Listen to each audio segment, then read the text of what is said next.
Here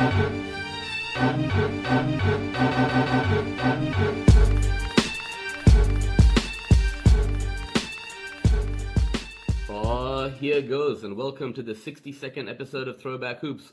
Woody V is in the house. As always, please follow the video show on YouTube and wherever you listen to your podcast, iTunes, Spotify, Stitcher. The audio version is available there. And as always, I'm joined by my main man, Robbie Clayton. What's up, bro? How's it going, Woods? Happy to be back for another week. I know we're both very excited about this episode, so let's get into it. Most def. So we have a very special guest on the show today. From the humble streets of Sunbury, Victoria to the big time, he first rose to prominence on the Basketball Jones before moving to work for NBA TV when they became the Starters, and more recently the No Dunks podcast. He's now traveling the world and playing basketball in some far and away lands, possibly wearing his flip-flops while doing so. You may know him as the international man of mystery, but I remember him fondly as the Australian fact-checker. He has made us Australian basketball fans so proud with what he has achieved, representing our country with pride and distinction. It is a very warm Throwback Hoops welcome to the man himself, Leigh Ellis. Thanks very much for that introduction, guys. That's wow. There's definitely a few throwbacks in there. The fact checker. I mean, that's definitely going back a while now. Yeah, we've been big fans and following you for a long time, Leigh. So it's an honor to have you on the show. So as we always do on Throwback Hoops, Leigh, we like to wear a throwback jersey and tell a little story about it. And Robbie and me being huge Atlanta fans, we know you're sitting there in Atlanta at the moment, right? Which is awesome, first of all. And secondly, you got a classic throwback jersey on. So why don't you tell us a little bit about who you got and what that player means? People might think it's Atlanta because of the red and white, but it's actually Hakeem Olajuwon. The reason I rock this one is because, I mean, Michael Jordan, if you grew up in the 80s and 90s, it's hard for Michael Jordan to not be your favorite player of all time. For sure. But my second favorite is Hakeem Olajuwon. I just absolutely loved watching him. I mean, the people who have known me for a long time, and you guys probably know this, the very first game I ever saw was the 87 All-Star game. Hakeem Olajuwon started in that game. That was when he was still Hakeem. He didn't change or correct the spelling of his name to Hakeem until 1991. And I just love something about the way that he played both ends of the floor, offensively, defensively. He's incredible. And I was so happy when he won his back-to-back championships there in 94, 95 with the Rockets because, he came into the league and there was a lot, he's obviously drafted before Michael, and so was Sam Bowie, but he was actually, no one makes fun of the Houston Rockets for taking Hakeem Olajuwon because he was, he turned out in the end for them really, really well. And he's just a guy who I just admired so much, and I loved him. I used to try to play defense like him when I was out there playing basketball. I used to scout him and watch him, and so for me, Hakeem the Dream is my number two sort of all-time favorite player. So that's why I loved it, and I also love these jerseys. Actually, these Rockets jerseys. I mean, these are their ones from the mid-'80s. Yeah. The second game of basketball I ever saw was 1986 Western Conference Finals, Game 5, the Lakers and the Rockets.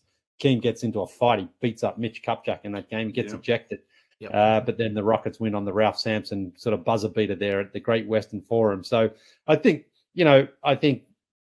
sometimes your very first memory can really impact who your favorite player is. You just sort of fall in love with the guy straight away. Like, I love that guy. He's my favorite. But, ultimately Hakeem has gone on to become, probably still to this point, the best international player of all time. But I think when it's all said and done, Giannis is probably going to have more accolades than him, but Hakeem will always be number two in my heart after Michael.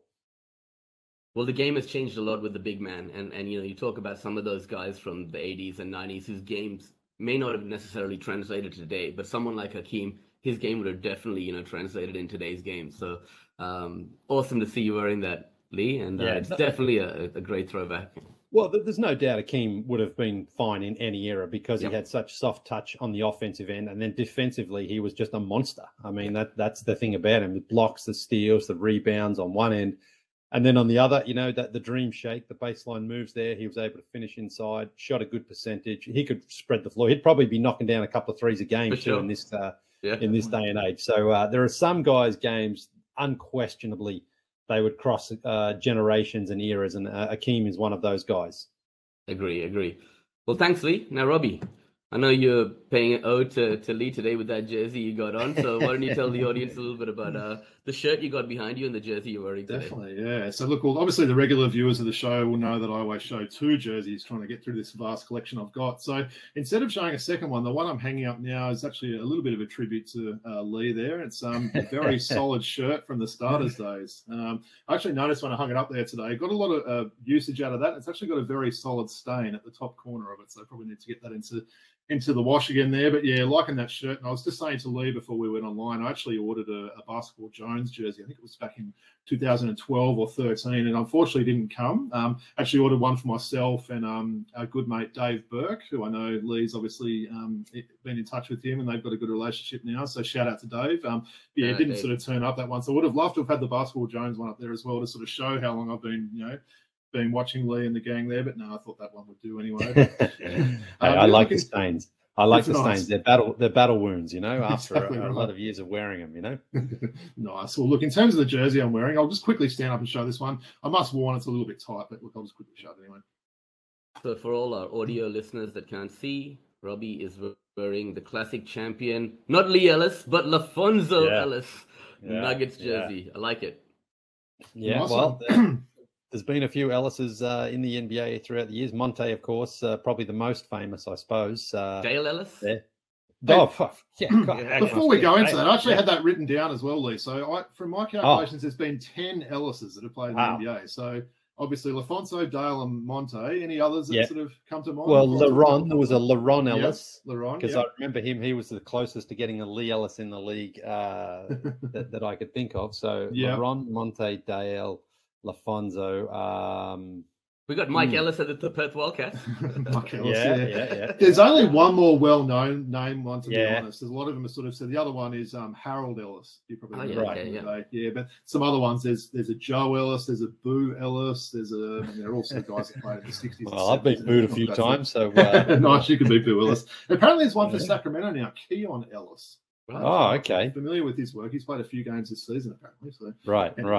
So, well, just a little bit about LaPhonso Ellis there. So, Leigh's namesake was drafted out of Notre Dame by the Nuggets at pick 5 in '92. Went on to have a very solid 11-year NBA career, which was actually cut short by injuries. He ended up spending time with the Nuggets, with our Hawks, the T-Wolves, and Heat.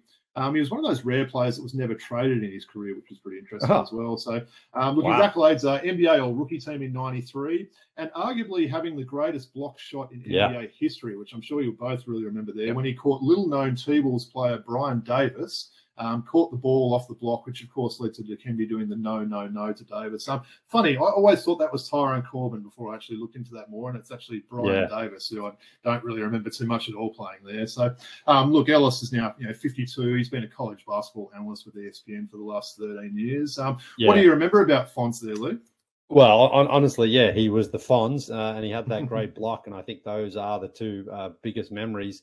And I do know, over the last few years, I've just seen him. He's been a lot more active on the college scene. So, decent player, never an all-star or anything like that. But, I think the name is one of those ones you remember because of LaPhonso. It's a pretty cool name to have. And then, of course, that block. I mean, people always reference that with him. And, it's an incredible block because he cups it sort of after the guy Davis goes up there. You're right. That's a great trivia question. Who's that block on? I don't know. I can't remember who I thought it was, but I didn't remember it being Brian Davis anyway. So one of those things, guy comes up. And for me as a kid, watching NBA action and stuff like that in Australia, I don't know exactly. I can't remember exactly what season it was. I'm guessing 93, 94, somewhere around there. 93, So, we would have all seen that, all of us kids who loved NBA action on the Saturday morning there. Sure, and it was, with Jim Fagan's voice there, it was just awesome. So those are really, really fond memories for me because we couldn't there was obviously no internet. There was no cable TV back then in the 90s. And so, our access to the NBA was through NBA action, inside stuff. And then obviously the Friday night with Peter G and John Bell for the first couple of years, and then it moved to Channel 10 with I think it was Bill Woods. It was Bill Woods. Yeah. Steve Garfino maybe as well, right? Yeah. And then they added a few more bits and pieces over the years, but NBA action for me, like I take every single one. I used to love it. Watch it and obviously the games as well. But the with NBA action and inside stuff, it just gave us a little bit more access rather than just the game. So Did you used to sit there as well, Leigh, and like pause when the ads came on and then press record back on the VCR when it came? I used to do all that stuff and try and do the editing job. Of course, the only way you could do it. Yeah, that's right. Yeah, you do some editing on the fly. I remember one Saturday morning, it was on at 6:00, and my alarm didn't go off. And I missed the first 15 minutes, and I didn't set the tape up to record in advance. My mum and dad saw the filthiest 15-year-old that day. I just was so angry at myself for not waking up and not, missing out on. I thought I'll never get that back, because that's the thing. I think in the later years they did replay NBA action like at 5:30 in the afternoon or something like that. But those first couple of seasons, if you missed it at 6 a.m, that was it. No chance to get it back. So, it's hilarious now when you think about how you had to record things on video. And at various times, you had to sort of make a hard decision. Okay, do I tape over this, whatever the game or the video or whatever it was, because I need to get this new one on here. And so, God, man, kids will never go through such a difficult Sophie's choice like that, where you're like, what do I do here? What do I do? Do I miss out on the new one, or do I just have to sacrifice one of the olds? Definitely. We grew up in a different time, man. You know what I mean? I know. Wild. Why don't you show us what you got there, Woods? I think it's probably a more random one that I'm wearing, to be honest. For sure. Yeah. So Woody's standing up wearing the old school number 24, Minnesota Timberwolves, Jerome Pooh Richardson jersey. Yeah. So, that's a random one, that one. I mean, I actually love that design of that shirt. I think it's a really, really nice one. The Wolves have had some pretty good ones over the years, but that looks like it was one of their newer, their earlier ones. Is that right? I don't remember exactly what season, but that is correct. Actually, it is a 1990 jersey, right? So, look, just a bit about Pooh Richardson. He played 10 seasons in the NBA. He was selected with the 10th pick of the 1989 NBA draft by the Minnesota Timberwolves. So the first draft pick in franchise history, and this jersey is from that 1990 season. He also played for the Indiana Pacers and Los Angeles Clippers. He played college basketball for the Bruins. His nickname came from his grandmother, who thought he resembled Winnie the Pooh. And coincidentally, in that 1990 season, he was a teammate of current Tasmania Jack Jumpers head coach, Scott Roth. So, wow. Yeah. Good. Wow. So what do you guys remember about Pooh?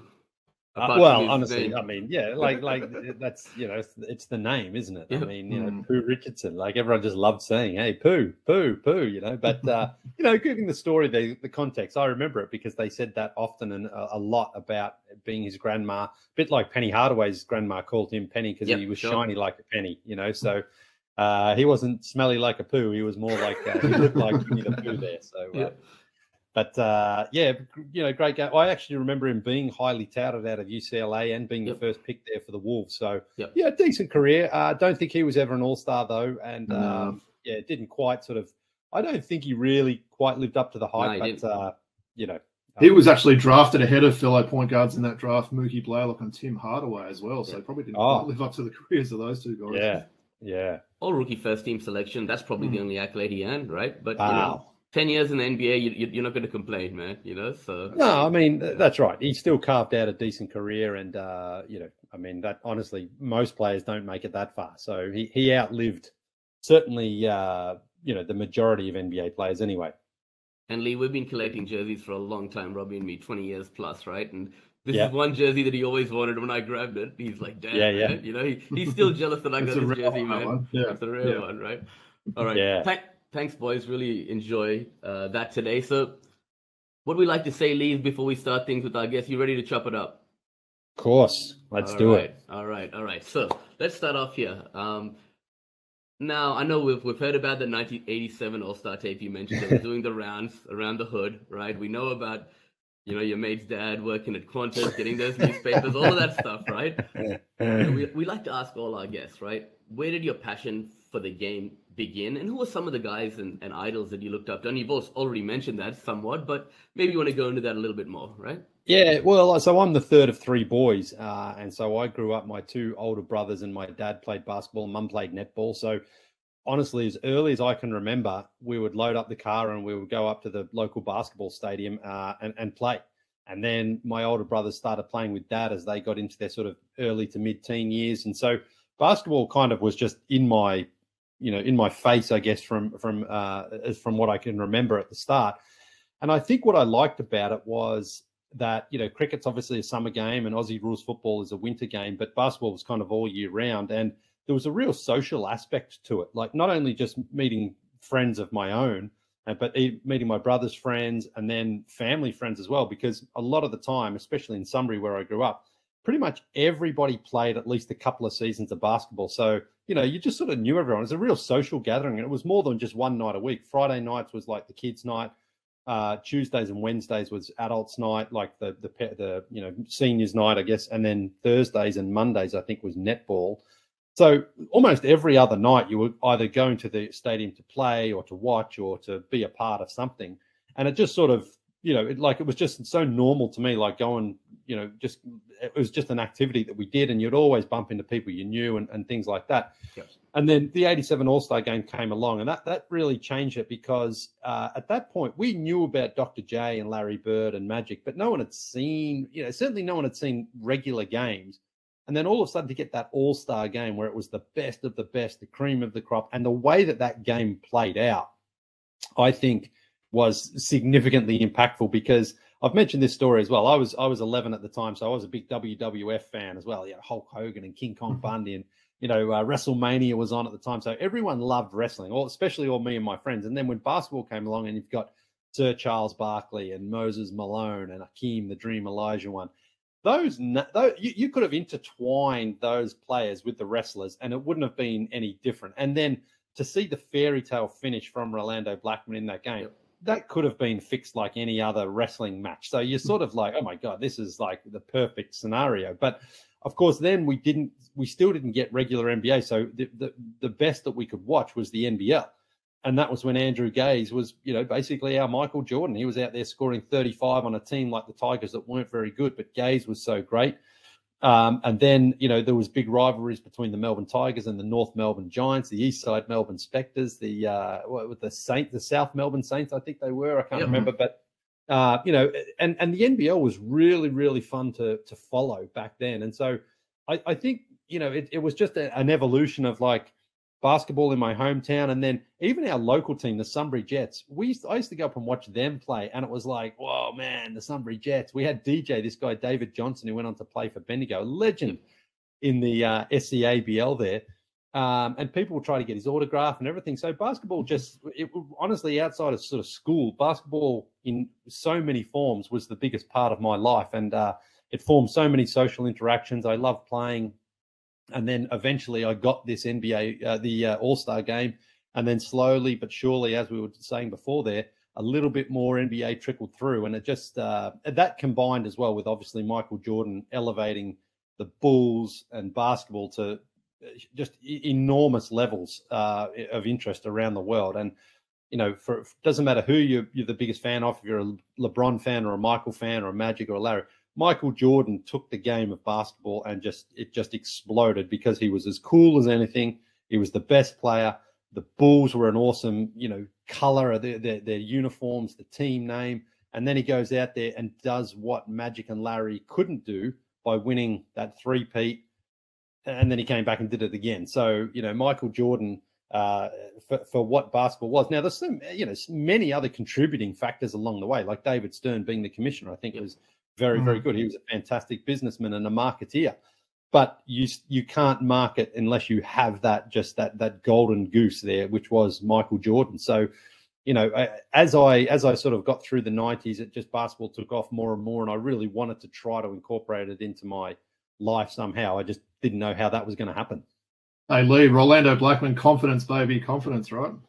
I mean, I think so many times about that as well, where imagine Rolando misses one of those free throws, and then the game's over and they lose. And he wasn't MVP, Tom Chambers was, but Moses Malone almost certainly would have been MVP for the East. He had a big game himself. I think he had 29 and 17 or something like that. But, that's the thing with Rolando, like expressing himself like that, confidence, baby, confidence, and knocks in the free throws and they go on to win. There was no time left, of course, at the moment. And what people criticize the NBA All-Star game about, and it's been like this for 20 years. This is not new, but no one plays defense, no one cares. And it's true. I haven't really enjoyed, I guess the one in Chicago wasn't bad when they had that first Elam ending there. It was okay.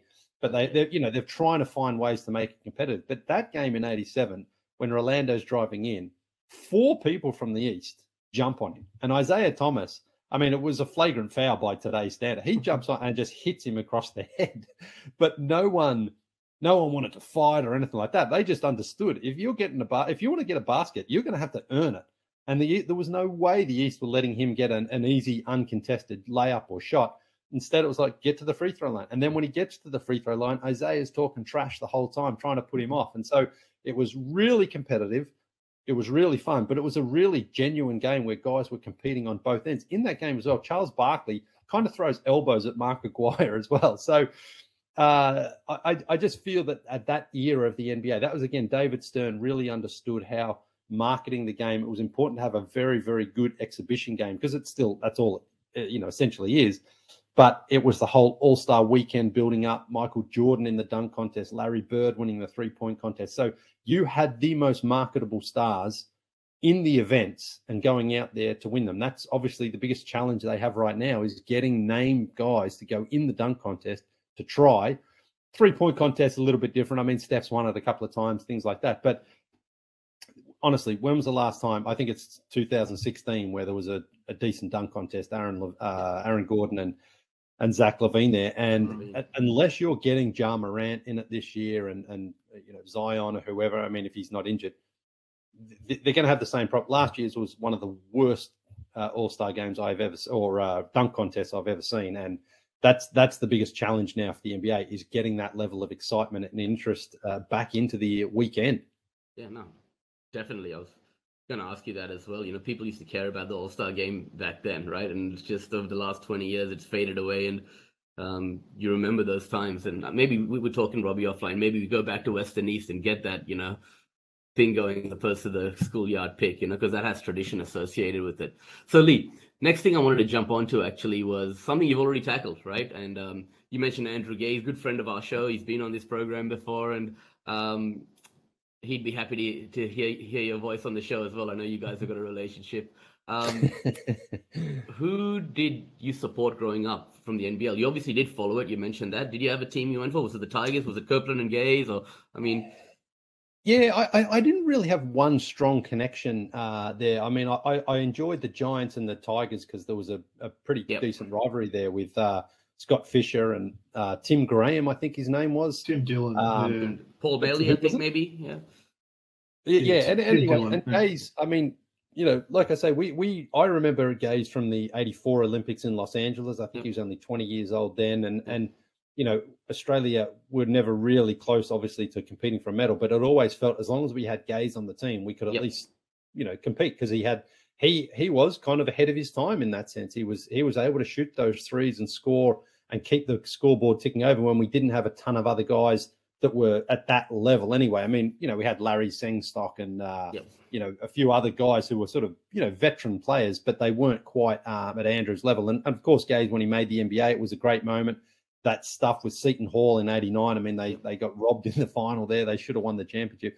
I remember watching that run there that Seton Hall went on, and it was so engulfing because it was like Andrew Gaze is not just sitting on the bench being a cheerleader. Like, he lit up Duke in the semis there with 20 points and was a key contributor. So that gave, I think, Australia a real sense of pride. Like, in America's game, hey, one of the best players is one of us, and when I say one of us, he really is just a regular guy, Andrew Gaze. I mean, I have spoken to him a few times, and, you can make fun of him and take the piss out of him, but he loves it because he's got no ego on him or anything like that. But I think that's the other thing is, like, having his dad as the coach there for the Melbourne Tigers. He was always very humble and was always very, just a regular guy who was a fantastic basketball player. And so when the Tigers won the championships there twice, 93, 97, I think it was. I think, again, everyone, it's rare that a lot of basketball fans, particularly in Australia, I don't think anyone was unhappy when Andrew Gaze finally broke through and won a championship. It was great to see that. So, he was an integral part of the Australian basketball culture in the late '80s and into the '90s there. And I mean, he's still regarded as as our grandfather of basketball there. So him and Leonard had a fantastic relationship, and they still do today. Yeah, they do. That's right. Yeah, and the other crazy thing is when I think about guys like Dave Simmons, Cecil Exum, Dean Utoff, Bruce Bolden. There's probably a couple of that I'm forgetting here. Yeah, exactly. Great example. Yeah, like when I think how I used to watch their dad or those guys in the NBL, and now their sons have either played or are playing in the NBA. That's the craziest thing to me, because so many of those players, I thought they were good players, but their sons have gone on to sort of go back to the NBA. So as a kid, I watched them in Australia. Now, as an adult, I'm watching their kids in America. It's a very weird sort of switcheroo there. So, but I think that's also just shows how basketball in Australia really is a good place you can be successful. I think we've got good development there, good infrastructure. I think financially, we're always going to struggle with competing against Europe and Asia. We just don't have the financial backing there. But if we did, I think Australia would be certainly on that level of competitiveness that I assume, that I think about with Europe, like Greece and Turkey and places like that. So that's the only holdback. But to see that basketball development in Australia has produced so many great players. And I remember as a kid in high school when we would play, I remember those games. There were some really, really good competitive games. We made the All-High finals a couple of times, and every sort of step along the way, you could feel that the standard just got higher and higher and higher. And so that's what I love. And I also love the fact that we've got Lauren Jackson, who's considered easily one of the best women's basketball players of all time. So on both sides, men and women, we have great basketball development, and it's great to see. Yeah, and Leigh, just you talk about the lifestyle here as well, coming here to live in Australia. Some of these imports, you get paid on time. They've settled down here. So you've noticed the guys whose sons have gone on to play in the NBA that you mentioned are sons of imports who came and settled down in Australia as well. So sure, you might not get the salaries and things like that, but it's a lifestyle choice to live here, which is a big driver as well, right? Oh, absolutely. I mean, any of those places where there's teams these days would be fun to live, whether it's on the West Coast, that may be a little bit more isolated out there, but Perth's a beautiful city, Adelaide, and then all up and down the East Coast here. I mean, you could live in any of those places, and I think that is very, very appealing. As I say, I really think the only competitive drawback is the salaries that just can't quite match. I remember when Paddy Mills went back during the lockout. When he was going to play in China, or he was going to play in Australia, but then China basically immediately offered him sort of 3 or 4 times the salary, which Australia couldn't compete with. So, that's it. But, there are some good things happening there. I see Larry Kestelman is talking about even adding more teams. There's been offers for more teams, and that's great. And I think the fact that LaMelo Ball was out there a few years ago really put Australia into the competitive ring, where it's like, hey, if we can get the money, we're going to attract these guys who don't want to go to college or can't go to college or whatever, come and play down here. And I think LaMelo Ball had such a great experience. I think he only played 12 games or something in the end. It wasn't all that many, but it's more like, hey, he then went on and was drafted number 3 by the Hornets and was ready to play in the NBA. So everything about the LaMelo Ball experience, from what I could see, really shone the light on Australian basketball as a place you can go and evolve and develop your game and help prepare you for the NBA. So, look, we know we're never going to compete as far as getting, guys in their prime. You're not going to get a 27, 28-year-old guy who was a number 1 pick say, I'm opting out of my deal with the Lakers and I'm going to play for the Illawarra Hawks. Okay, that's not going to happen. But as far as a breeding ground and a development ground for next generation talent, I think Australia is in a good spot to host more people and more players. Yeah, I agree, and we're seeing that as well. Not just with LaMelo Ball, with others coming here and using this place as a springboard for success in the future. So, Leigh, I want to go back to the start, right? And like a lot of Australians early in life, I did it. You went to London, worked for a while there, but then you ended up in Canada, right? Yeah. You met your wife there and everything. How did that transition occur? Well, yeah, I did. When I was 22, I was like, right, I'm just going backpacking around Europe for 6 weeks, 2 months, 3 months, whatever. I didn't really know. And then one thing sort of led to another. Once I got there, because at the start I was like, I'm going to go to Paris and then I'm going to Barcelona and somewhere. But then all of a sudden you're like, oh my God, I want to go everywhere. I want to start traveling. You meet people, you're young, you've got no commitments as far as a family or children or mortgage or anything like that. And you're like, I can do all this. This is incredible. And so I lived in London for a couple of years, and then I went to Canada for the working holiday visa, which Australians and Canadians had. And I think it's basically the same now. Because I had a friend from Toronto who moved to Australia, but then he moved back to Toronto. And I was like, well, sure, why not go to Toronto? So I did that. Then after that year, I went back to England for another 3.5 years because I wasn't ready to go back to Australia. I just felt that I wanted to do more traveling and more exploring. So I went back there to London.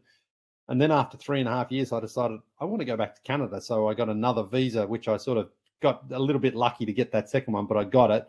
And I went back to Canada. And this time I was approaching 30. And I was like, right, it's been about 7 or 8 years now, I'm going to head back to Australia after this Canadian 1-year working holiday visa, settle down and start my career. I had no girlfriend and job or anything like that.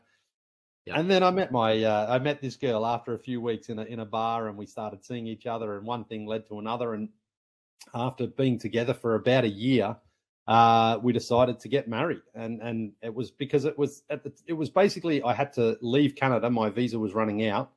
And we tried to, we started talking about having some long distance relationship, but it was kind of like, how's this going to work? I mean, we can't see each other once every 3 months and try to build a relationship. It's one thing or the other, especially when you get to 30. You're like, there's no point in wasting time here. And so I asked her to marry me, and thinking she would say no because I was back in London at the time.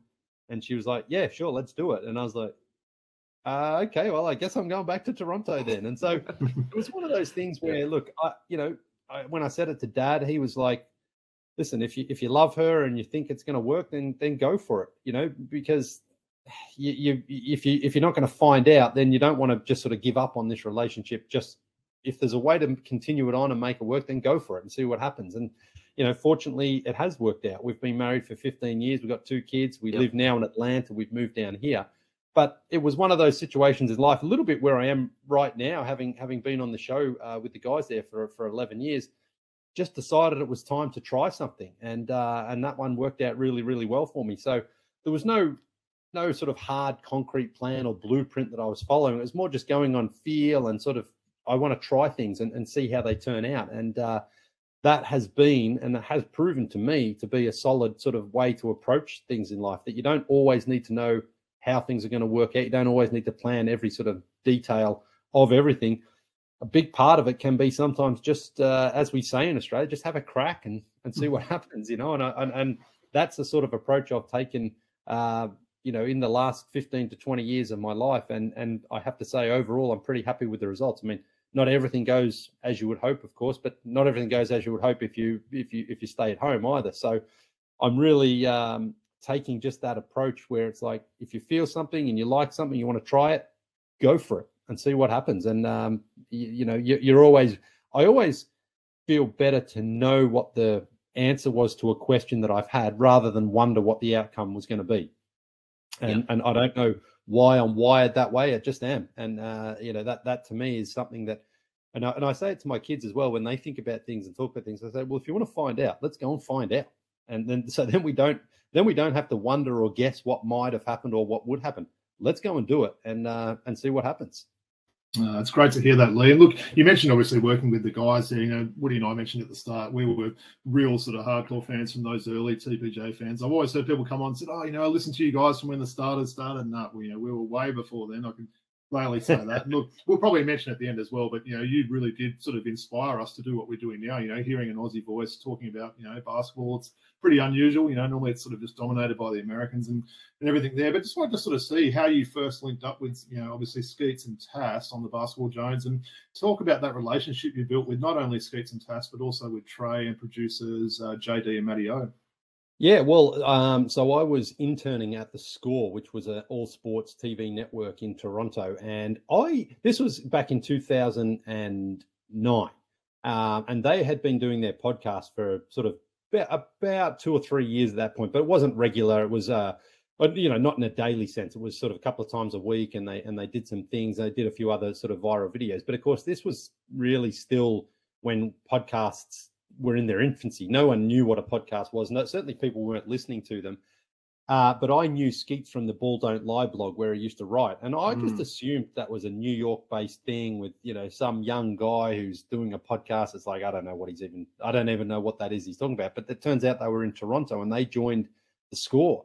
And once I saw them doing that daily, I was like, oh my God, these guys are talking about the NBA daily. I've got to get involved here. I want to sort of do something what I can. So I tried to make myself known to them. I sort of walked past their office. Hey guys, hey, yeah, I like basketball too. But again, being an Australian, I think they weren't automatically. They didn't automatically think, well, he must know basketball. They probably think you don't know basketball. And so it took some time, but the real break for me came during a lockout in 2011, when you're doing a daily podcast and there's no NBA to podcast about. I still don't understand how they were able to convince the bosses from the Score to take them on this podcast trip around the United States, 5 weeks, 10 cities. And they said to me, hey, listen, we're going on this trip. Do you want to come? And I was like, of course. I didn't clear it with my wife or my boss at the network. I just said yes, because I just immediately was like, if they offer it to somebody else is going to take it, and I won't get that chance. And I was lucky and fortunate that I was the first person they asked. And so there was a little bit of an awkward moment with my boss there, because he was like you work for me, you don't work for them, type of thing. And there was a bit of an arm wrestle to get me to go. But I was kind of at that point where I'm like, I'm going on this trip, and I don't care if I don't have a job to come back to, because I want this opportunity. And so fortunately it did work out. And then we started working together full time at the end of that trip, because the season came back. I think they announced on Thanksgiving that they were going to come back on Christmas Day to start the 11-12 season, which I worked with those guys for. And then 2 years later, when we moved down here to Atlanta, which I can't believe is 10 years ago now since we've been to Atlanta, which is amazing. And we did the starters there on NBA TV for 6 seasons, which was just the most incredible ride. And I remember saying to my wife virtually from day one, I said, I don't know how long this is going to last, but I want to try to embrace every moment, breathe it all in, because there must be, and I knew this, there must be so many people, especially in Australia, who grew up like me, loving the NBA. So to get this opportunity, I felt like I was representing Australia and Australian basketball fans in so many ways, because I'm like, this is wild. I can't explain it. There's no blueprint to what I'm doing here. There's nothing to replicate, because it was all about sort of luck and opportunity, circumstance, sort of just a combination of things that came together that put me in that spot. And I really wanted to make the most of it. And, the day they told us they weren't renewing the contract for the following year, I mean, it was devastating. But to be perfectly honest with you, I was shocked that it did happen, but I sort of knew that day was coming at some point anyway, because in TV, that happens to everybody. At some point, you either get laid off, fired, redundant, contract not renewed, whatever you want to say about it. And so when it came, I sort of thought I was ready for that, in the sense that I was like, I knew that I wasn't going to be doing this show for 20 years. I would have loved to, and no question, I would love to be doing it again. If they called us up and said, hey, we're bringing it back, I'd go back in 2 seconds, because it was incredible. But when it happened, you have to sort of realize, like, okay, these things happen. And the thing was, whatever the final decision was, they said it was financial, and, corporations always cry poor when they post profits of $8 billion one day and then they slash thousands of workers the next. But they told us with about 6 months left on the contract. So they were honest in that sense, where they're like, we're not firing you for bad performance. It's we just don't have the money or the budget, whatever it was. But you can see out this season. So we had, we had the last 4 or 5 months, I can't remember exactly, to see out the season. The Raptors won the championship, which was ironic about it all. So, yeah, it was an incredible ride, incredible fun. And yeah, I did 11 seasons in total with the guys, and they were just incredible. A really, really fun life and career experience. Nice, appreciate that, Lee. Look, obviously we mentioned we're Hawks fans here. Lee, what's Atlanta like as a city to sort of live in there? You've obviously been there a while now. Yeah, no, I like it. Apart from it gets really hot and humid in July and August. That's the only part of it that sort of detracts a little bit from me. But overall, where we live pretty much not downtown, but just on it's a small part of the just out of downtown area. but it's affordable and it's green. There's big parks nearby. There's good schools. There's really good restaurants. There's great food in this city, actually. I have to say, there's fantastic food. And so it's good. It's not like in New York or Los Angeles where you need to be earning $8 million a year just to be able to afford a 2-bedroom apartment. I mean, it's affordable like that. So I like it. And again, there was definitely an adjustment period. It's not perfect. I mean, no place is. But overall, as far as sort of destinations within the United States, I probably wouldn't pick anywhere else, to be honest. I've traveled to many, many cities, and New York was always something I wanted to live in my 20s. I'm desperate to get to New York City in my 20s, but I wouldn't live there now as a family man and as a father, because I think there's just a little bit too much stress. I probably would look. I'd probably move to San Francisco or LA at some point. I wouldn't mind doing that, but Atlanta. But then again, you the taxes in California and the salaries you need to earn just to be able to afford something reasonable means that it's probably unlikely at this point. But you never know. Who knows? I didn't know I was going to be in Atlanta for 10 years either. So anything is possible. Well, Leigh, you did say I wasn't going to spend 20 years doing the show. I would have loved to, etc. So you decided to make a change, and we heard that last episode, and man, it was tough. It was tough to hear that, man. To see you to leave, but you went on to the next chapter in your life. 20 cities, 20 games, all of that. How's that going now? I know you're heading to South Africa shortly, but why don't you tell our audience a little bit about how that's going? Yeah, well, so that sort of started because when I travel, I always, if I see a hoop and a court and some people playing, I just sort of turn up and say, hey, can I shoot around too? And 2 years ago, I was in Germany and I started playing after lunch. It was at a flea market in Berlin, and I wasn't dressed like it, and I had a big belly full of lunch, but these guys were playing, and I was like, you guys mind if I just play? And they're like, yeah, come along. And my son started shooting it on my phone. And so I put those clips up on Instagram, not thinking much of it. It's not like I'm out there lighting guys up or anything, but I was just playing to have fun. And I started getting messages from people saying, hey, come to my city, play, come to my country. I'll show you around and we'll go and play. And I was like, okay, no worries. And then the more I sort of started posting and talking about traveling, because I travel a lot with my family, people would always say, if you're in my city, you've got to come out and we're going to go and play. And I started saying to my wife, like, I wonder if I could maybe turn this into something. I mean, I've gotten so many offers from so many places that I want to go and visit. And there's basketball courts everywhere. I mean, and some really, really cool ones. I was like, I wonder if I could turn this into something. And that's what I was saying before about this idea. Just it wasn't like I was looking to leave the show or I was sick of basketball or anything like that. It was more this idea just kind of was like forcing its way onto me that I couldn't ignore it anymore. And once I realized that, I was like, I think I can actually make this into something, but I'm only going to be able to do that if I dive right into it head first, jump. Because a couple of people said to me, why couldn't you just do the podcast and then try to do this as a side project? But this is not really a side project. Yep. This is, you're either in or you're out. And that's when I realized, like, if I'm going to do this at my age, it's got to be now. And so I made the choice, and I made the decision to try to combine my two loves, which is playing basketball and traveling outside my family, of course, playing basketball and traveling and exploring the world and having some fun. And so far, I mean, it's been incredible. I've had so many fantastic experiences. The first 5 cities have done have been Frankfurt, Ljubljana in Slovenia, then Croatia. There was a couple of cities there, but we'll just say Croatia for one, Belgrade in Serbia, and Athens in Greece.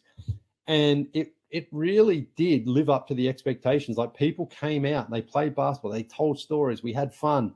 And what I learned from that first trip was, if I am going to turn this into a series, I need to shoot it better. I need the proper camera crew and editorial crew and things like that. So I didn't have that for the first one, but I knew as well that the first one was more a proof of concept idea. It was like, okay, what is it? What am I trying to do? And I went out there and did it. So now as I head to Africa here in a couple of weeks, I'm going to have a higher quality of production as far as shooting and editing and things like that. And so I'm hoping at some point someone from Netflix or Amazon Prime, Hulu, whoever, will see what I'm trying to do and say, yeah, we can turn this into a series. We can make something out of this. And that's ultimately, again, for me, everyone's got ideas. Everyone thinks they've got the $1 million idea. They just need that little break.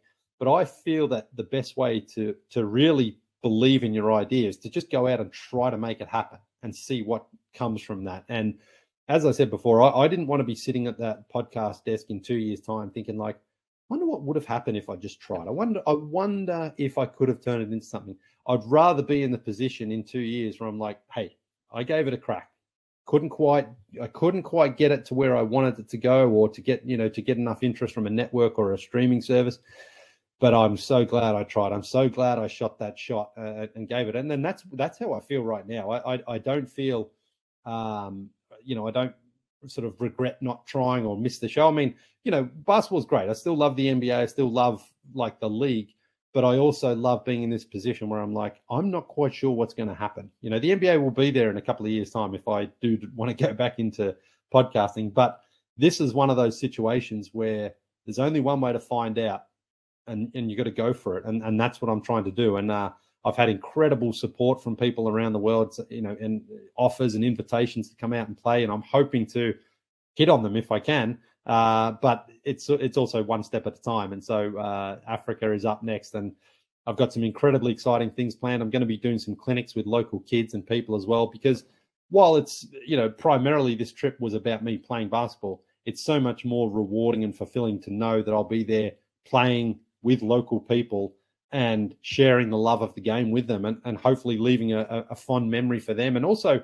hopefully they'll say, hey, basketball can be more than just a game. It can be maybe something we can turn into our career, or a chance to explore the world as well. So that's what I'm really motivated by, just the opportunity to try this, to see what I can make out of it and have some fun and get some buckets along the way. Leigh, there's a mantra here. I'm hearing it, right? Starting from when you left to go backpacking, or when you decided to ask your girlfriend to marry you, or when you said, screw it, I'm getting on that bus on that tour for 10 cities or whatever with the score, or now it's go for it, right? And you've stuck to that mantra your whole life, and it's worked for you previously. So I'm telling you, man, I don't see any reason why it ain't going to work for you now. So respect to you for that. Like one of my idols is Richard Branson, and Richard Branson in the 80s, he took on British Airways with one plane. He had one plane. He had one route, London to JFK and back. He had one plane. And British Airways tried to crush him. They saw that one plane as the biggest threat in the world. And now, the reason I bring that up is because if Richard Branson said, hey, I'm going to take on British Airways in the 80s, can you imagine anyone saying to him like, oh, great idea, man. Yeah, I think you can do it with one plane. I think you'll take him down, Now, I'm not quite Richard Branson, but I'm also like, sometimes if you don't think about things too much and just go for them, I think you've got as much chance of succeeding as when you really do sit down and plot and plan every step of the way and prepare it. I think sometimes, it's like jumping in the ocean. I don't dip my foot in and then just go, oh, it's a bit cold. I'll wait till I get in. If I'm going to the ocean, boom, I'm in the water. And that's just the way I approach it. And I think you're right. I think those previous examples that you mentioned there in my life have given me the confidence to believe that this is also the right opportunity here to do, where it's like you can't always explain it necessarily to some people. Some people want, specific answers to questions that you haven't thought of. Like, I don't know, but I just know that if I go for it, there's more of a chance in my belief that something will happen from it one way or the other. And I like the sort of the uncertainty and the unknown in that sense. Thanks for that then, Leigh. One thing I also wanted to ask you as well, I did see that video interview you did with Sasha Doncic, of course, Luka's dad there. How did that eventuate? What was that experience like? He seemed to be sort of right up for that. He had that sort of, I guess, a bit of a gruff exterior. But once you got talking with him, you could see he seemed to be really enjoying that. Yeah, that was an awesome experience. And that really happened because a guy from a Slovenian basketball podcast was following me on Twitter. And when I started doing my research, I just came across this podcast and I typed in his name, Luka Stuchin, and I noticed he was following me. I was like, oh, okay. So I followed him back. And then I told him I'm coming to Ljubljana. I don't remember exactly how I realized he worked or he knew Sasha. But at some point along the way, I just said, oh, well, would Sasha be up for an interview? And he said, well, I'll ask him. And I was like, sure, great. I mean, why not? Because Sasha doesn't apparently do a whole lot of media. So I didn't really, I wasn't sure if it was going to happen or not. And then it did. And yeah, he was incredible. He was so easy to talk to. He was so warm and generous with his time. He's a big guy there. And we had a fantastic conversation. It was a lot of fun. And then after that, he said, do you want to come out for dinner? And I was like, yeah, sure. Thinking, we'd have a beer and a meal and an hour and a half, 2 hours later, we'd be done. 5 hours later, we were still in the this restaurant. We were still drinking and eating. And I had to go to Zagreb the next day. I had to catch a bus. And I said, Sasha, I got to go. I'm so drunk. I'm so full. I don't even know where my hotel is right now. I've got to go. He's like, drink. And I was like, I got to go, man. I'm out of here. So it was one of those things that I really wish I was able to film the dinner as well, because that was seeing like a guy really at his best, where he was just a very charming man, funny, engaging, great storyteller. And it's all about when you're having a big meal and a drink in someone's town where they're trying to show it off to you, where you have those just awesome moments. But it wasn't planned in that sense. There was no preparation for I didn't know it was going to happen, so I didn't have the cameras rolling. And even, look, sometimes I think even if you have the cameras rolling, people act differently, like they're like, oh, hang on, I don't want to look like I don't want to sound stupid or say something dumb. Like, we all have that.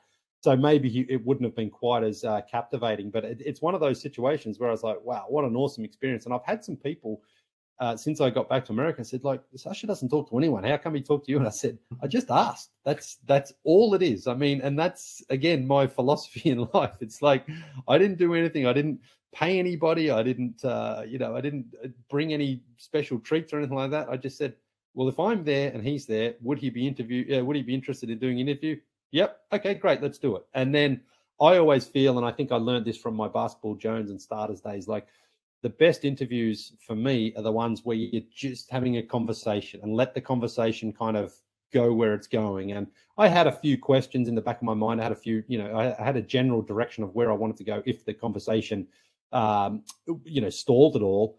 But overall, I sensed early on that Sasha was pretty comfortable with me asking him anything, and I wanted to know a bit about basketball in the region, but I also wanted to know about Luka and what it's like, for a father of such a star player. And it was one of those just cool experiences that, again, those sorts of experiences are the ones that truly make me feel that, again, doing this project and taking on this challenge is what it's all about.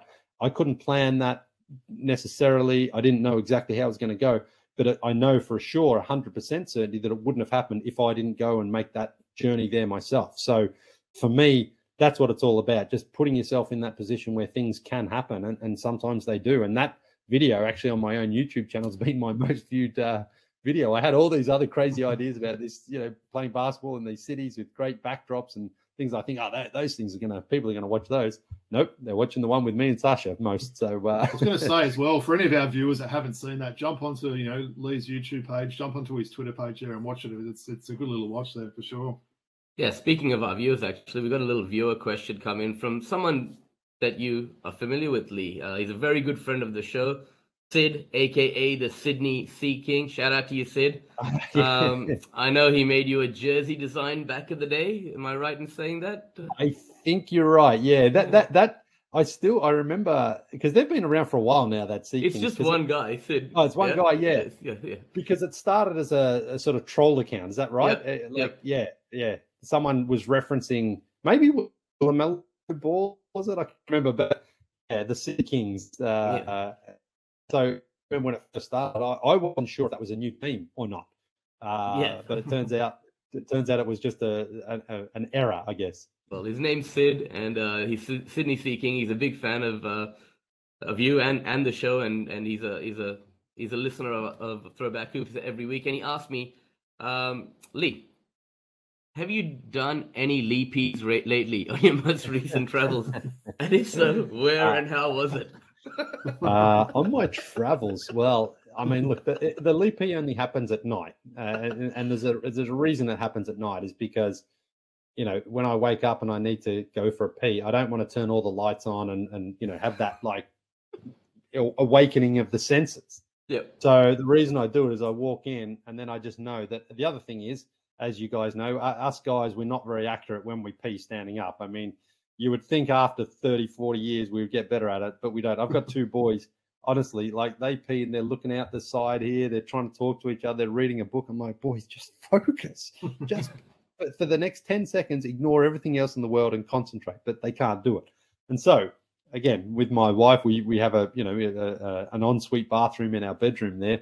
I don't want her to have to come in the morning and find pee all over the place, so I try to make it as accurate as possible. So I mount it front onwards and just pee in the night there, so that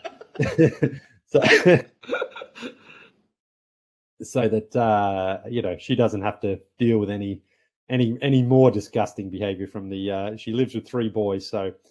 The 2 younger ones, look, there's not much you can do. They're just kids, but she expects higher standards from me, so I try to keep it as clean as possible. So no leapies on your travels is what you're saying, right? Well, at night, yes, I'm sure, in the hotels and things like that. But no, it's not like I'm in a restaurant in the middle of the day and I'm certainly not going to be sitting on a toilet in the middle of the day in a restaurant in Serbia or anywhere like that. But no, it's. I think it's one of those things that's grown a bit of legs over the time. That is if I do it every single where I go, like a puppy. But it's really only at night time, so that I can sort of stay asleep, and pee at the same time. Well, big shout out to Sydney. Thanks for that. And He says, "What's up, Leigh?" So, all right, we're going to move on to Australians in the NBA in a minute. But there's something I wanted to ask you. Right, you've mentioned before your 2 passions in life are basketball and traveling. Look, my 2 passions in life are basketball and cricket. Being Indian myself, right? So I know you're traveling, you're all over the place, you've got a lot of stuff on. Do you still get a chance to jump on Cricinfo and keep up to date with what's going on in the cricket world? Or yes and no. Yes, I don't really watch the 2020 stuff because it seems like there's just a different series and a new competition on all the time. But when there's big test series, like the Ashes, or if because Australia are they in India right now? Correct. I was going to ask you. That's my next question. 4 tests starting day after tomorrow, India, Australia. What do you think of Australia's chances? Well, I mean, Virat Kohli, as long as he's still there, I think in India should be favourite. I mean, he's an incredible batsman. It's funny because just not long ago, I can't remember why I was talking about it, but someone brought up the game in Kolkata from 2001 with the VVS Laxman, 281. Yeah, man. Yeah, and he was saying something about what was it? I can't remember what triggered it, but anyway, he was talking about Glenn McGrath and Shane Warne and Brett Lee and Jason Gillespie, and I said, hey, listen, in Australia anyway, and I said, listen, I watch every single ball of VVS Laxman's 281 because Australia had India 3 for 130 in the second inning, still about 150 behind with Tendulkar in the dressing room. And we somehow lost that game. We somehow lost the game and the series and the trophy, the Gavaskar Border Trophy, when it would have been the first time in 30 years on Indian soil Australia had won. So, it's funny because in 2004, when Australia did finally break through in India, the choice I had was going to India or to the Athens Olympics, and I chose the Olympics, and I had a great time. I don't regret it. Yep. But that was probably my one chance of going to India because, for now anyway, I will go back at some point. I'd like to take the kids there, but it's not like going to the Caribbean either, where you can, it takes a bit more planning and preparation. For sure. And you don't want to go to India for a week. I want to go for 3 months if I can. So I'll get there at some point. I still remember the commentator saying, I can't remember exactly where it was. Maybe it was Eden Gardens there, where they said the crowd capacity was 80,000, but there were no turnstiles. You just had to sort of, you just had to let them mount as many people in as you can until you sort of go, well, that's probably about 80,000, so no more. But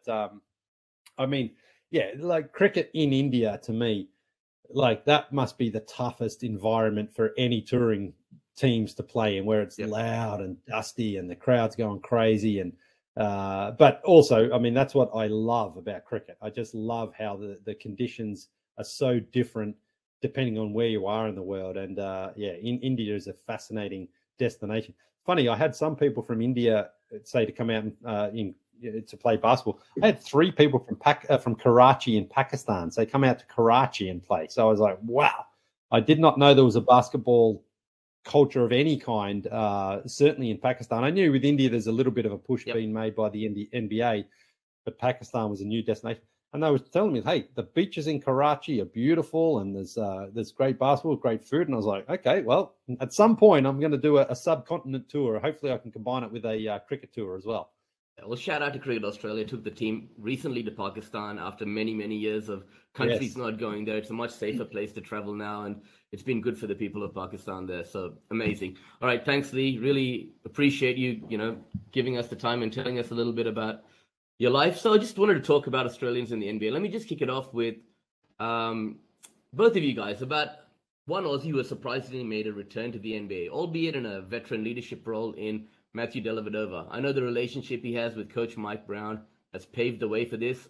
Both De'Aaron Fox and Davion Mitchell have spoken openly about how much he's helped them off the floor. What kind of impact has he had on the Sacramento roster? And are you surprised to see the Sacramento Kings doing so well? Will they finally break the playoff drought this year?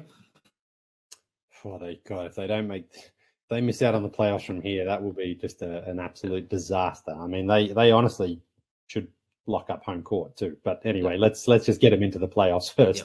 Yep. I think when you sign a guy like Matthew Dellavedova, and you mentioned the previous relationship there with Mike Brown, I think you sign him because you know damn well you're going to get a guy who's not going to come in there and think he's Michael Jordan. He's going to come in and make whichever practice session or game he's in, he's going to work hard, he's going to defend, he's going to scrap, he's going to fight, he's going to knock down a couple of shots here and there. But he's there for more than just playing minutes on the court. He's there to sort of also just toughen some guys up a little bit and be a leader, be a veteran who's won a championship. He was part of in my opinion, probably the greatest championship of all time as well, that comeback against the Warriors, and he played some good minutes, and LeBron respects him and admires him. And look, not everyone loves Delly. Some people think that, he earned a bit of a reputation there for being a dirty player. I think for us Australians growing up, especially when we played Aussie rules football, we're taught dive on the ball, put your body on line.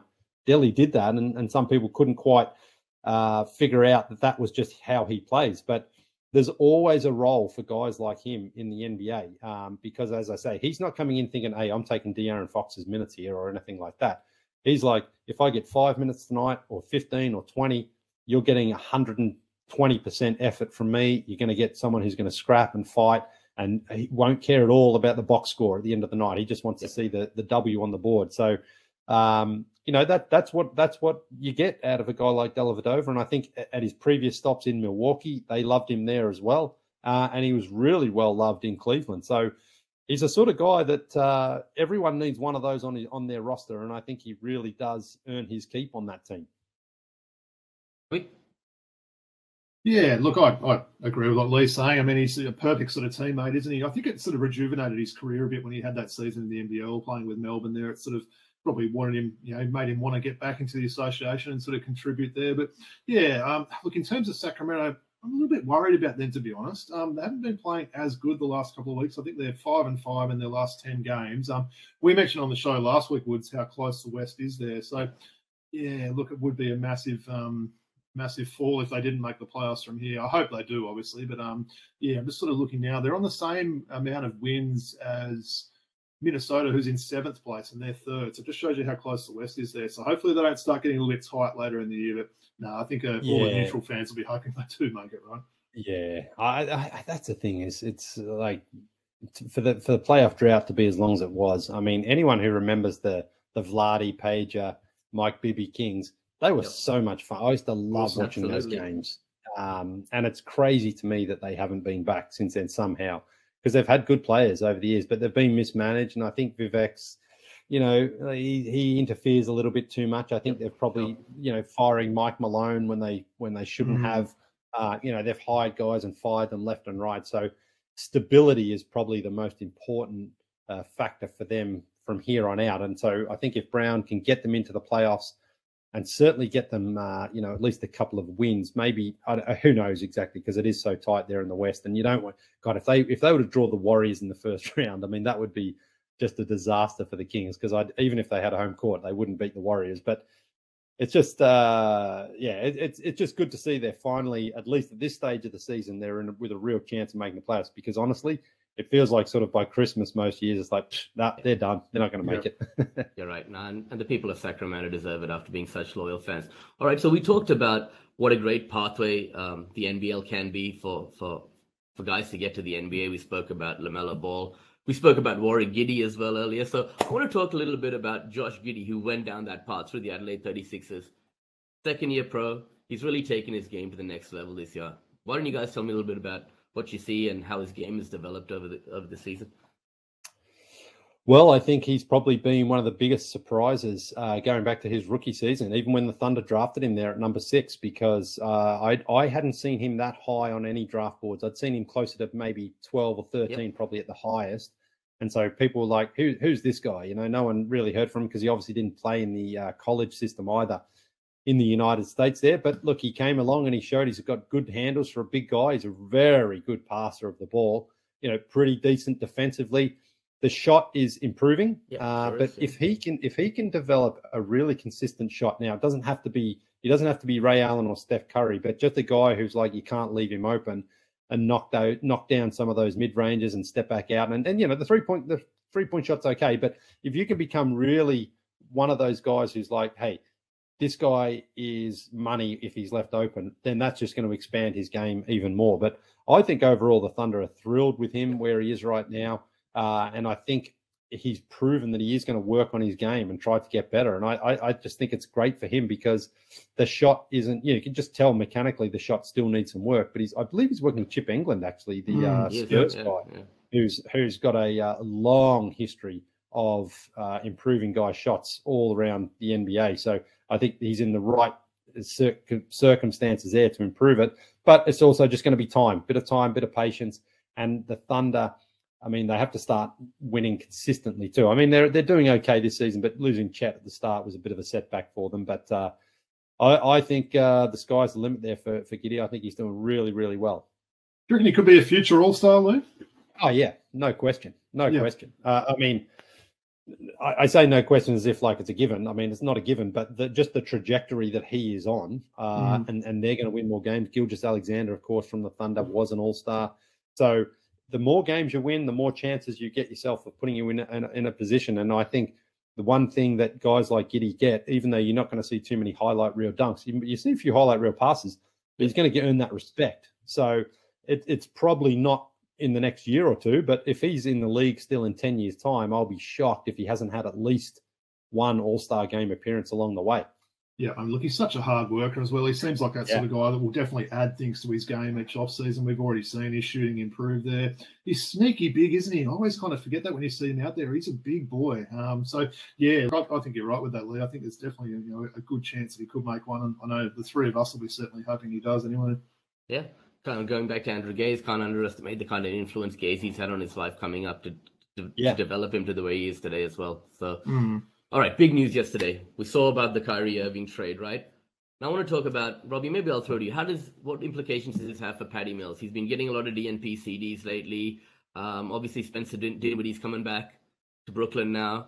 What's the future for Patty? Has he got a role to play on the Nets, or may they trade him or set Curry before the deadline? We've got a few days left. What do you think's going to happen? A few days, yeah. Look, I don't think it's going to change his role dramatically there. I mean, obviously, you said they got Dinwiddie back. He's another very capable point guard that'll be playing a lot of those minutes there.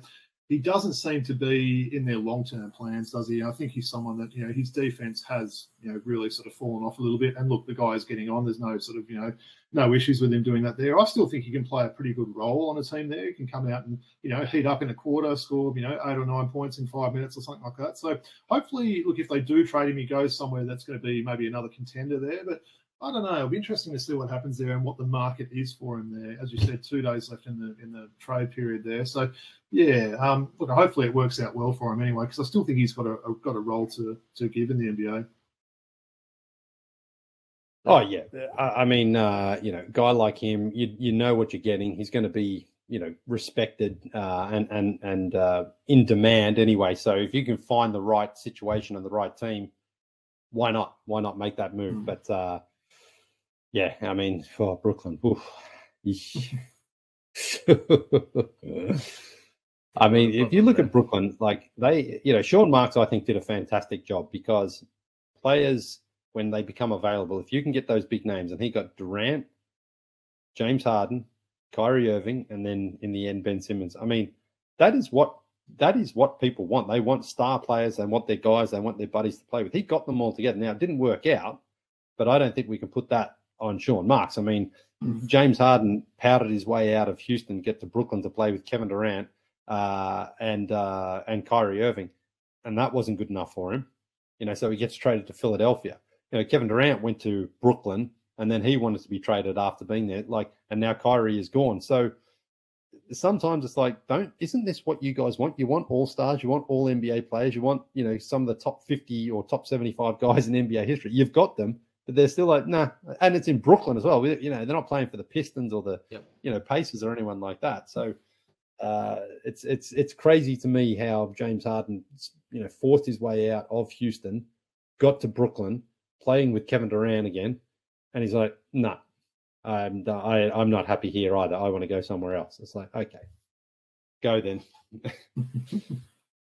Yeah, we'll see how it plays out. I think a guy like Dinwiddie might be good, and even Dorian Finney-Smith, the guy who can defend and shoot threes, might help that team. And there might be some more stability here when there's no, let's just say, cancers in the locker room, this kind of thing. So hopefully they have a decent run going towards the playoffs with that roster as it is now. Okay, so finally I wanted to ask you guys about two guys in the NBL who are also both sons of former NBL imports, Lee, and their prospects are making the leap to the NBA. I'm talking about Xavier Cooks and Keanu Pinder, sons of Eric Cooks and Tiny Pinder. I'm not sure if you've been keeping an eye on their progress in the NBL, Lee, but these two have been on an absolute tear. Couple of their drawbacks are, Cooks can't make that outside shot. Pinder can't really stretch his game to that three-point territory. But, I mean, these guys have been playing great. Are they NBA prospects going forward? Yeah, I mean, it is tough to evaluate them from here because I obviously haven't been following the league, super closely. But again, I think that if you've got the talent and the athleticism and the speed and things like that, then I wouldn't be surprised if someone takes a flyer on them at some point. I mean, they're not going to be high draft picks, but again, the Australian reputation that you're bringing, and you look at guys who have come over from Australia, especially sons of former players, as we talked about before, then there's intrigue there. It's like, well, okay, maybe, look, Ben Simmons is probably the most high-profile guy because he was the number one pick, of course, and he's the biggest, most athletic guy. But then you look at someone like Dante Exum, who was taken a few years before him as a high pick as well, about number 4 or 5, I think he was. Now, Dante, if it wasn't for the injuries, I think he probably would still be in the NBA. I thought he was an incredibly talented player.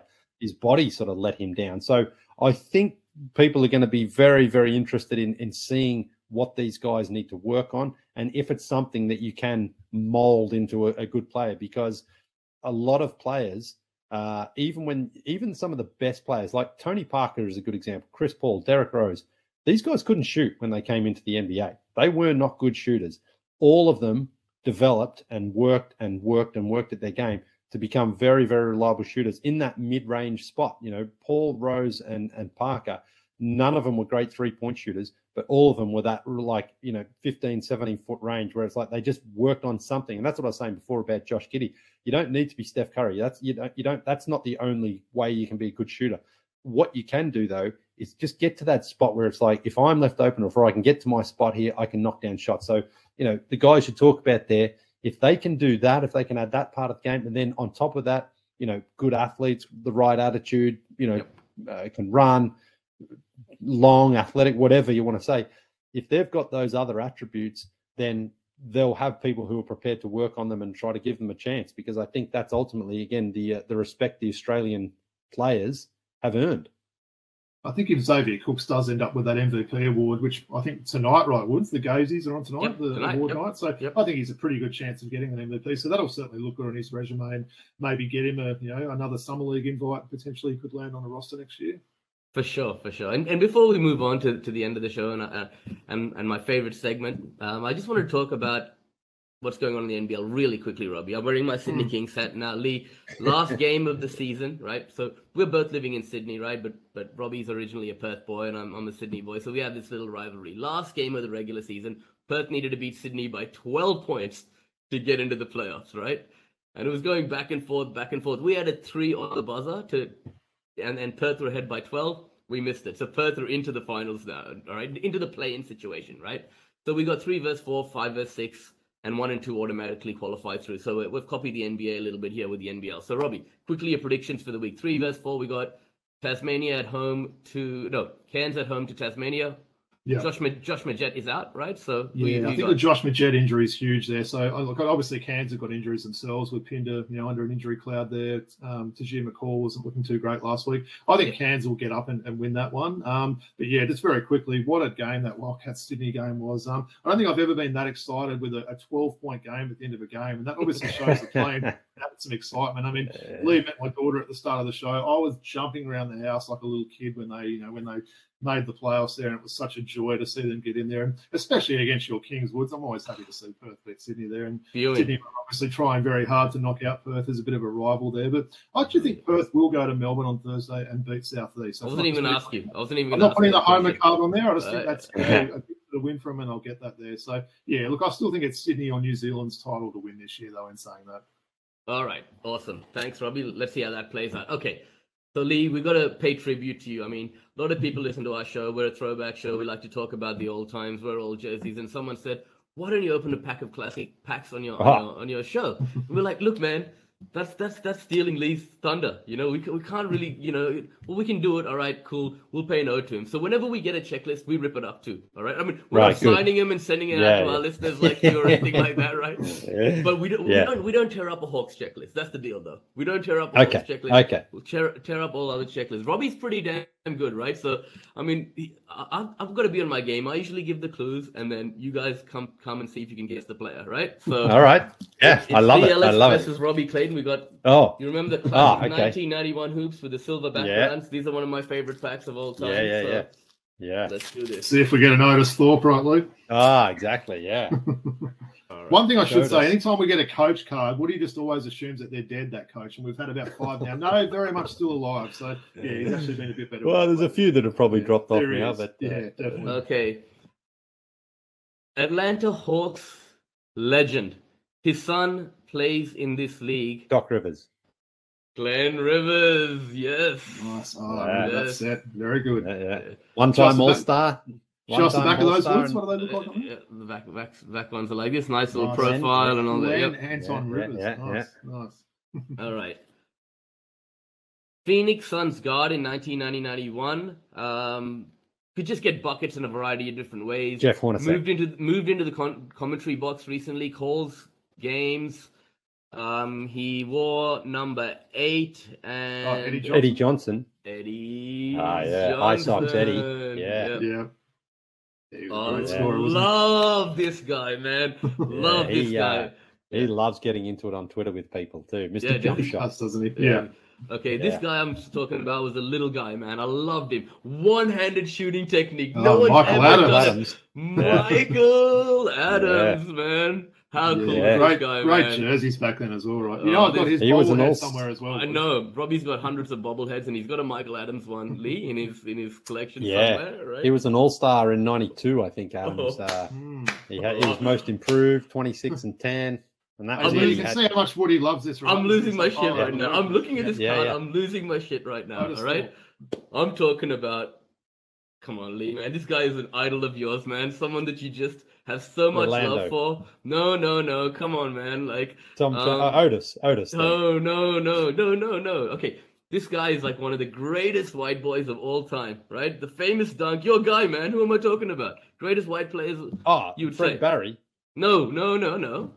This guy was a 25, 26 point scorer, man. Come on, Leigh. Jackson might not like him. Maybe that's the clue.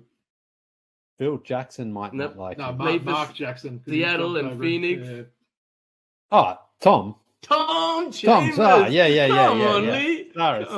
Look at those shorts. Yeah. There was actually a viral clip going around of him the other day. I think it was in Boston where he did the sort of baseline reverse 2-hand dunk just in traffic, like in a half-court set. Like freakish athlete, Tom Chambers for a big guy. Yeah, crazy, man. Underrated when we talk about great players, and he still looks really good today. I was saying to Robbie, I saw him in an interview. I'm like, man, you're looking great still to this day. Yeah. So, okay, we talk about Milwaukee Bucks center. Okay, had a terrific career for Seattle and Milwaukee. Big Jack. Bigma. Great free throw shooter. Look at that old Bucks logo there as well. Jeez, that's a great jersey. I love those Bucks jerseys. Yeah. All right. Orlando Magic forward, number 33, out of South Alabama. Otis? No. Terry Catlett. Terry Catlett. Oh, wow. He was a Good centre, one. wasn't Yeah. he? Yep. Yeah. Oh, no, Yeah, that's probably a football, centre isn't in it? the 90s at what, 6'9", probably. So Yeah. Well, it He says was forward on he had his to card, change his so- number, I think, when Shaq went there, right? I think Okay. or You vice talk versa, about Shaq dirty would get that players. number. This guy is possibly the dirtiest player of all time, right? Bill Laimbeer. Bill Oh, Laimbeer. Yeah. Yes. Going up Yeah, against Cliff God. Livingston, I think, in that picture. Yeah. It is Just, Cliff just, Livingston. Yep. Mm. just despised Bill Laimbeer. Yeah, yeah. Okay. So, wow. All right. Golden State Warriors center, peripheral Larry player, Smith. white guy, 7 foot, out of Oh, I know. I think it's the Jim Peterson. he played very few games, 13 games in 89-90, signed as a free agent. He was a member of number? the 80s, 32. I've never heard of this guy. 32 for goals. He's a Michael Smrek. Oh, yeah, Mike Mike Smrek. Smrek. Yeah. Yep. Yeah, the Lakers. He won a couple of championships. Yeah, 2 championships in Yeah. a row with the Lakers before Yeah. that. Yeah. Yep. Nice. Yeah. Okay. 76ers head coach in the Jimmy 1992. Jimmy. Yep. Yeah, there There he he is. is. There he is. Is Right, he still alive, Woods? Yeah, Jim he Lyman? does stuff. He does stuff for the Sixers, I think, TV Oh, he's still broadcast these around. days. Nice. Yeah. Nice. Guy was a great player. Made a few All-Star games. Well known for his time with Phoenix, and then later he moved to Denver. Had some problems Walter. with drug Walter issues. Davis. Yes, Walter Davis. Yeah, Michael Ah, Jordan Very wanted him. underrated. Yeah. Not a Jordan guy I've wanted him thought on the about for a while. Bulls. Yeah. Mm. Yeah. Okay. We've got these guys card a lot of times, Lee. All right. Started off his career as a rookie with the Utah Jazz before moving to the Milwaukee Bucks. His mother called him this nickname because when he was a Lou. baby, he turned Theodore. Lou, yeah. Theodore. Oh, with the rookie card, too. Theodore. I've actually Yeah. worn his jersey on one of the shows there, Lee. I was a Ah, big yeah. fan of old Theodore Blue Edwards Yeah. back in the day. Yep. Okay, this is a beautiful All-Star West card, okay? Now, the only thing I can say about this guy is he had to wait to lose his virginity. Oh, AC Green. AC Yeah. Green. The Iron Man. The Iron Man. Yeah. Nice. Yeah, He's yeah, blocking yeah. Barkley there, is it? Nice. Yeah. I remember those All-Star He cards. started. He started Yeah. in the All-Star. 3 Lakers Wow. started in that All-Star game there. Wow. Guard forward from the San Antonio Spurs. 6'7". Terry. Average Robinson. 18.6 points and 15.7 in 88 and 89. Ranked third in scoring and assists for the Spurs. Went to college at Georgia. He was the 10th pick in the 88 NBA draft. I'm speaking of, What number? isn't even 40 something. Can't see it. Yeah. Oh, Willie Anderson. Oh, it is Wow. Willie Anderson. Yes, it yeah, is. right. Lee's Yeah, yeah. definitely got me covered here. I remember that Yeah. card Yeah. as well. Yeah, good old Willie. Yeah, yeah, okay. Big Willie. Okay, rookie from the Cavs, guard. He was the 25th pick in John Morton. John Morton. Sure. Yeah, Wow. he played with Seton Hall with Yeah, Gacy. he did. Yeah, he did, didn't he? He was too. on that He team. did too. Yeah. Yep. Yep. Another rookie Yeah. card too. Nice. Yeah. Number 33, last card from the Seattle Supersonics.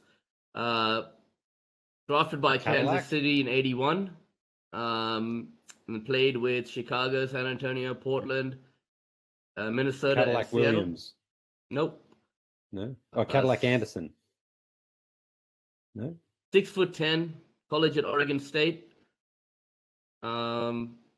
33. Yep. Started off at Kansas City, then went to Chicago, San Antonio, Portland, Minnesota, and Seattle. Bit of a journeyman then. All right. Yeah. Steve Johnson. Ah, Steve Wow. Johnson. Yeah, he Wow. was an all-star in 88, but he was injured. Yep. Okay. Yeah. Yeah. Yeah, geez, I hadn't thought of that name. for a All-star, while. all-star with Portland in 88. Yep. Yeah. Mm. Yeah. Where he averaged 15.4 points per game. Okay. Yeah. All right. Well, it's been amazing. Thanks so much, Yeah. Lee, for giving up your time. We've had so much fun with you today. I guess, Robbie, do you want to just speak about where people can find us, follow us, all that jazz you usually do?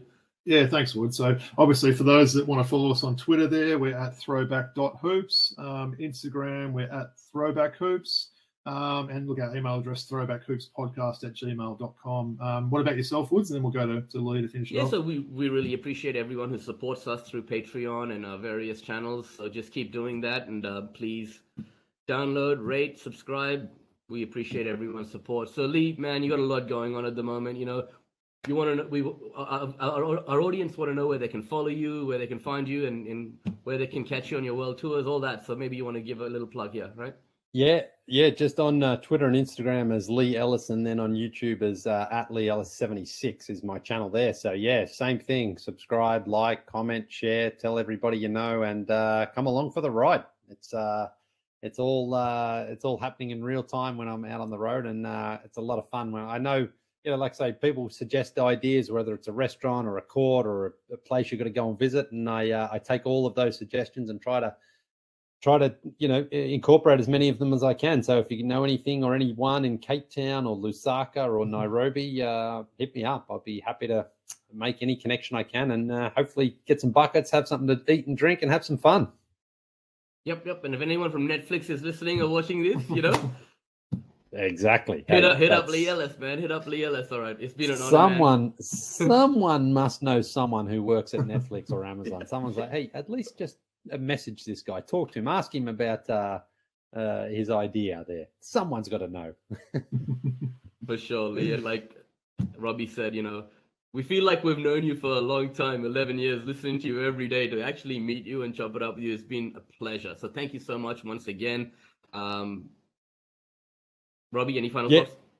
Yeah, look, definitely. Yeah, it's just been really fun. Exactly right what you said, Woods. You know, we feel like we sort of know all about Leigh. You know, we know the names of the members of his family and all his travels and stuff, you know, from the podcast over the years. So, yeah, it's just been so great, obviously, getting to meet you today, Leigh, and really looking forward to see what you do next. And we'll certainly be following the next lot of tours in Africa you're doing. Thanks very much for having me, guys. It's been a lot of fun. Certainly the way to get me on a pod is to talk about old school ball and pop open an old pack of cards. So happy to come back on sometime down the road. We'd love that, Leigh. Thanks to all our fans. Appreciate the support. Peace out from Throwback Hoops.